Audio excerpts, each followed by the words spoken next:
Salam sejahtera untuk umat Tuhan di mana saja Anda berada. Tak terasa kita sudah akan memasuki lagi Sabat yang kudus. Apapun keadaan saudara saat ini, Tuhan tetap mengasihi Anda. Mari kita ikuti renungan buka Sabat oleh Pendeta Roni Umbu. Shalom saudaraku yang kekasih dalam Tuhan. Puji Tuhan, kita kembali bertemu di pembukaan Sabat ini. Kembali kita merenungkan kebaikan Tuhan bagi kita di renungan buka Sabat.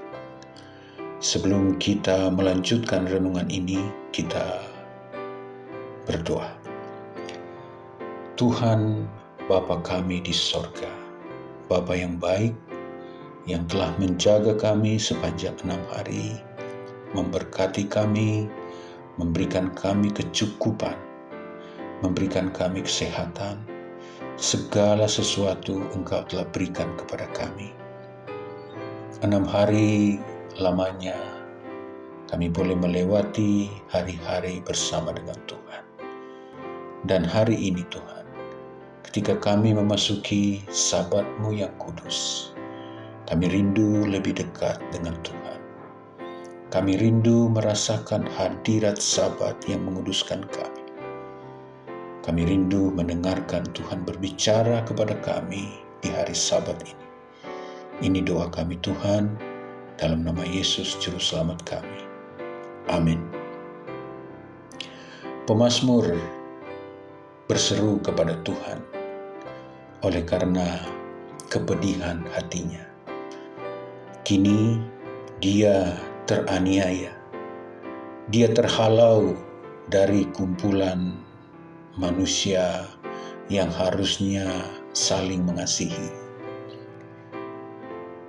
Raja Daud menuliskan Mazmur 35 menjadi pengalaman hidupnya ketika sahabat yang baik, ketika mereka membangun keintiman, ketika mereka saling berbagi rasa, kini sahabat itu menjadi orang yang tidak mengenal belas kasih. Cinta dari Raja Daud kepada orang yang dia kasihi kini berbalik. Sekarang kebencian yang hebat kini diarahkan kepada Raja Daud. Jika kita mengetahui sedikit pendahuluan Mazmur, kita melihat bagaimana Raja Daud harus terusir oleh karena kebencian kepada Raja Daud. Itulah manusia. Ketika agenda kita tidak berkenan, tidak direstui dan lain sebagainya, bisa jadi kita menggantikan itu dengan kebencian dan lain sebagainya. Itulah sebabnya pelajaran bagi kita di Mazmur 35, kita tidak dapat berubah oleh keadaan apapun. Itu adalah kesulitan, itu adalah sulit. Tetapi dengan pertolongan Tuhan, khususnya pada hari Sabat ini, kita boleh menjadi lebih baik apapun yang terjadi. Yang paling penting bagi kita, bagi umat Tuhan adalah fakta boleh saja berbeda dengan kenyataan. Tetapi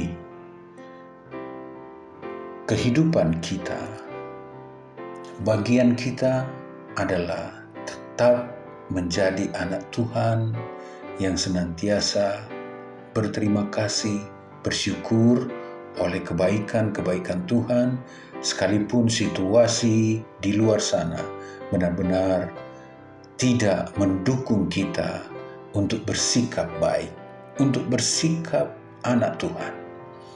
Inilah pengalaman daripada Raja Daud. Raja Daud ketika dibenci oleh sahabatnya, kita tidak tahu, tetapi yang pasti adalah Raja Saul tadinya mengasihi Daud, tetapi sekarang membenci dia setengah mati.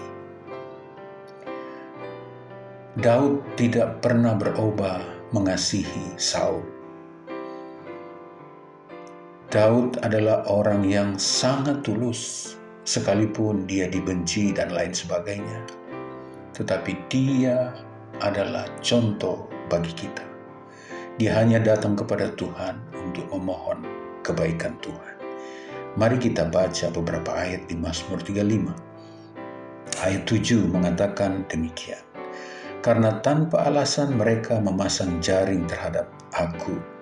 Tanpa alasan mereka menggali pelubang untuk nyawaku. Ayat 8. Biarlah kebinasaan mendatangi dia dengan tidak disangka-sangka. Jerat yang dipasangnya, biarlah menangkap dia sendiri. Biarlah ia jatuh dan musnah. Ayat 9. Tetapi aku bersorak-sorak karena Tuhan. Aku girang karena keselamatan daripadanya. Segala tulangku berkata, ya Tuhan, siapakah yang seperti Engkau, yang melepaskan orang sengsara dari tangan orang yang lebih kuat daripadanya, orang sengsara dan miskin dari tangan orang yang merampasi dia? Ini adalah seruan Daud kepada Tuhan.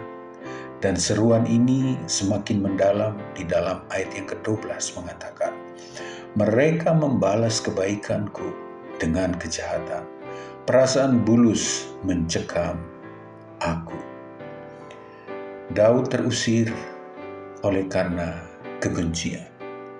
Oleh karena mereka berusaha untuk membunuh Daud. Tetapi Daud membawa semua seruannya kepada Tuhan. Karena dia tahu persis siapa Tuhannya. Allah yang ajaib, yang senantiasa melindungi Daud. Saudaraku yang kekasih dalam Tuhan, dalam hidup kita, terkadang kita mengalami pengalaman yang sangat tidak menyenangkan. Sahabat baik kita kini membenci kita. Orang yang kita kasihi dengan tulus, kini dengan luar biasa membalas cinta kita dengan kebencian yang hebat. Tetapi pengalaman Raja Daud harus menjadi pengalaman kita sebagai anak-anak Tuhan. Apapun yang terjadi dengan orang yang tadinya kita kasihi, berencana jahat buat kita datang kepada Tuhan dan biarlah Tuhan yang bertindak. Kita datang kepada Tuhan, menyerahkan semua jalan-jalan hidup kita kepada Tuhan. Ada dua pelajaran yang penting yang menjadi pelajaran bagi kita. Pertama, kita datang kepada Tuhan dengan hati tulus, tidak membenci orang yang membenci kita. Menyerahkan kepada Tuhan segala sesuatu yang terbaik untuk kehidupan kita. Hanya Dialah yang berdaulat atas kita. Inilah yang patut menjadi seruan kita kepada Tuhan ketika kita berhadapan dengan orang yang tidak menyukai kita, karena Tuhan tahu jalan hidup kita.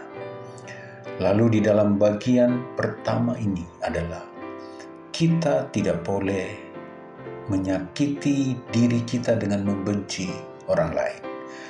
Biarkan saja orang tidak menyukai kita, tetapi bagi kita, biarlah kita memupuk kesadaran yang Tuhan berikan kepada kita bahwa Tuhan mengasihi kita semua, musuh kita dan diri kita Tuhan kasih. Itulah sebabnya poin pertama ini adalah kita datang kepada Tuhan, menceritakan semua permasalahan kita, tetapi di dalam doa kita harus sertakan bahwa saya juga mengasihi musuh kita. Lalu yang kedua adalah untuk kita dapat melupakan rasa sakit oleh karena perbuatan orang lain yang kita kasihi, tetapi dia berbalik dengan tidak adil dan lain sebagainya menyerang kita. Bagian yang terbaik agar kita dapat melupakan kejelekan atau ketidakbaikan mereka terhadap kita adalah doakan dia. Doakan mereka, ini adalah ajaran kekristenan. Doakan musuh kita, dan ini akan menjadi sesuatu yang menyenangkan bagi kita. Ini adalah obat yang manjur yang Yesus ajarkan kepada kita. Kiranya firman yang sederhana ini boleh menolong kita memasuki Sabat yang kudus ini bersama dengan Tuhan, dengan hati tulus. Selamat Sabat, Tuhan kiranya memberkati kita. Kita berdoa. Terpujilah namamu Tuhan, Allah pencipta alam semesta. Terima kasih Tuhan karena Engkau Allah kami yang baik. Kami rindu menyerahkan segala perkara hidup kami kepada Tuhan. Kami rindu Tuhan, Engkau menuntun kami semuanya untuk lebih dekat dengan Tuhan. Kami rindu menyaksikan, kami rindu menikmati Sabat yang kudus hari ini. Ini doa kami Tuhan, dalam nama Yesus Juru Selamat kami. Amin. Shalom, selamat Sabat, Tuhan memberkati. Amin.